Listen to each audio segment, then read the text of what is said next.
This video has Amphibia True Colors spoilers. You might want to fully catch up on the series before continuing with the video.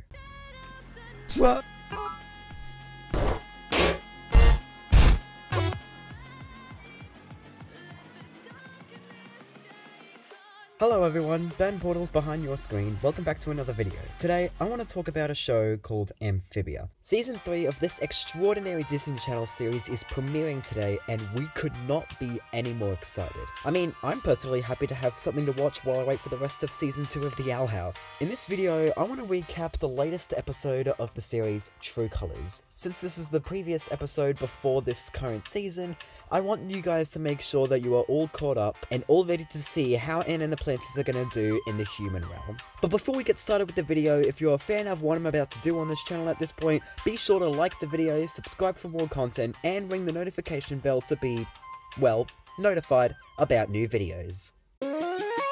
If you only ever saw the episode once a while ago, you'll want to be all caught up unless you use Twitter. This is going to be really difficult because recapping the most recent episode also means rewatching the episode while typing the script and editing the video.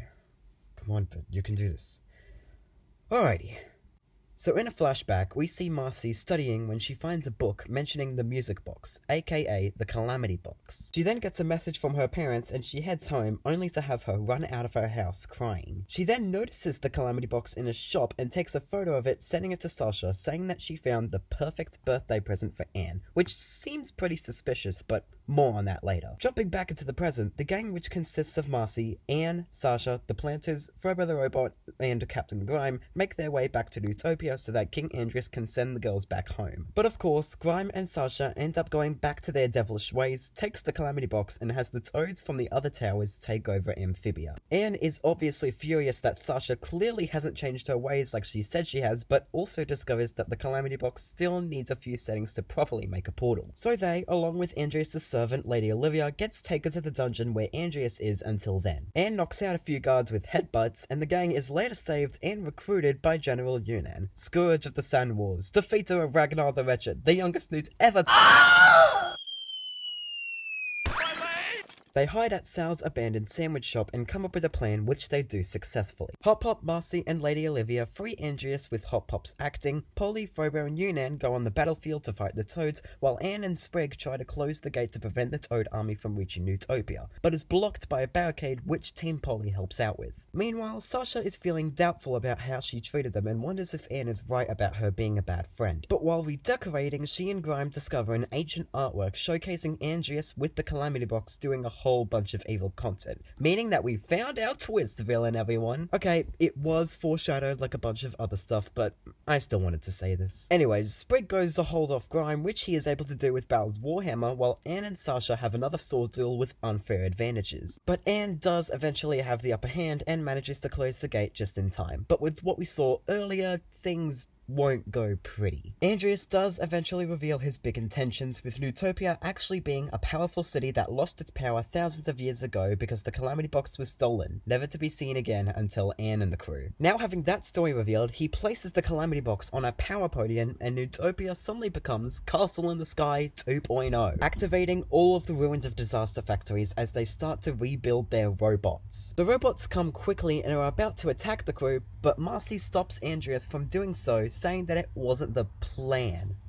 Huh? The girls get really suspicious of Marcy, and she eventually tells the truth to avoid Andrius spilling the beans. As it turns out, Marcy knew that the Calamity Box would take them to Amphibia. Earlier in the episode, Marcy was running out of her house crying. This was because her dad had gotten a brand new job out of state, meaning she would be moving away, which she would never see Anne or Sasha again. So she discovered the Calamity Box, convinced Anne to steal it from the shop and have them go somewhere private where she would open the box and end up in Amphibia so that Marcy could be with them for just a little longer. Little did she know they'd be separated for months anyways. Anne and Sasha are completely stunned by this revelation and is unsure of Marcy at this point. But Anne still convinces her crew that no matter what mistakes they made, the most important thing to do is to stop Andrius and get back home. They take out the robots, but just as Polly is about to be crushed by Andrius, Frobo sacrifices himself to save her. Andrius goes back to Polly, but ends up missing when Polly ends up growing her legs. With her brand new legs, she runs over to the Calamity Box while dodging the other robots and manages to get the box back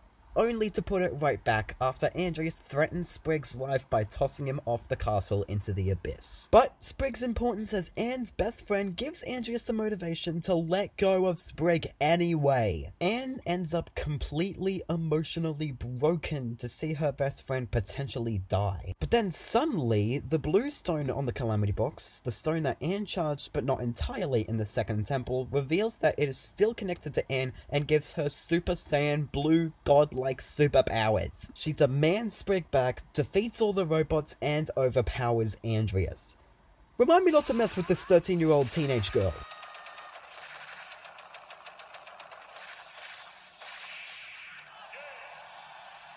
While all that was happening, Marcy jumps off the castle alongside her giant bird, Joe Sparrow, to save Sprig just in time as well. Just as Andreas is about to put a stop to everything, Marcy grabs the Calamity Box and manages to properly open the portal. Sasha and Grime try to hold back Andreas, but just as Marcy is about to get in the portal with Anne and the Planters...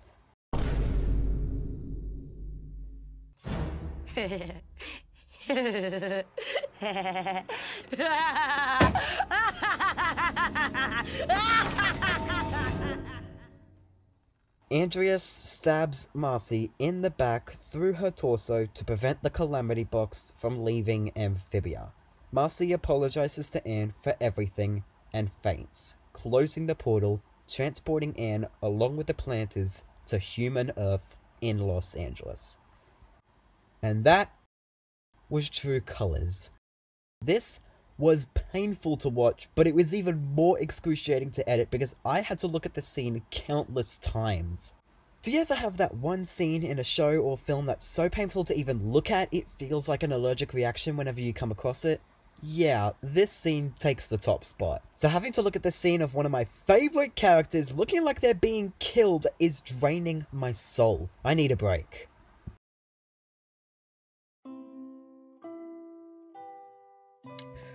Hey guys, Ben Portals here, though that's not actually my real name, I just have that to protect my identity. Thank you guys so much for watching this video. Before I end it off, I just wanted to let you guys know that if you ever decide to make something that you want to do, then in terms of videos, then that's perfectly fine, you can do that, but when you're questioning the kind of content that you're putting in, like stuff that you don't like looking at, you gotta consider that and think about it before you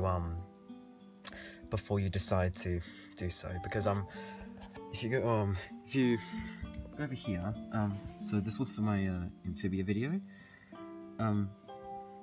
Now we all have that one scene.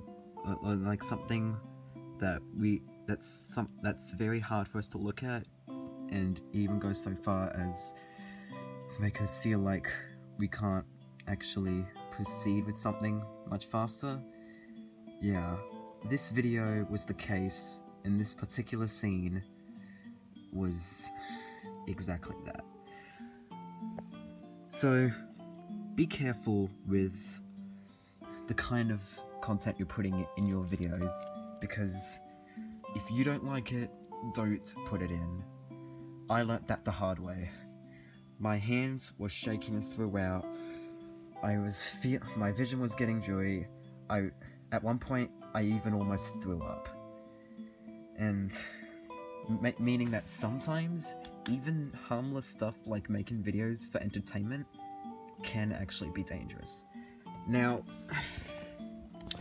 you might think this feels way too, exaggerated, very silly, but I'm just trying to give you guys a good disclaimer and give you guys a good tip for the future in video editing. So, yeah, thank you guys so much for watching this video anyways. Despite how hard it was, I am happy that you guys got to watch it. Please do like the video and please subscribe I'm trying to reach 1,000 subscribers pretty soon. And of course ring the notification bell to be part of the notification squad. Follow me on Twitter and or Instagram. Share the video with your friends. All that jazz. Please, it's the best way to support me. And yeah, that's about it. So until next time, you guys, stay safe during these times. Have a good day, and please enjoy this funny recording. How the fuck am I going through this edit? How am I doing this? Someone, please answer my question. This is just unimaginable. I'm sorry. I need a rest.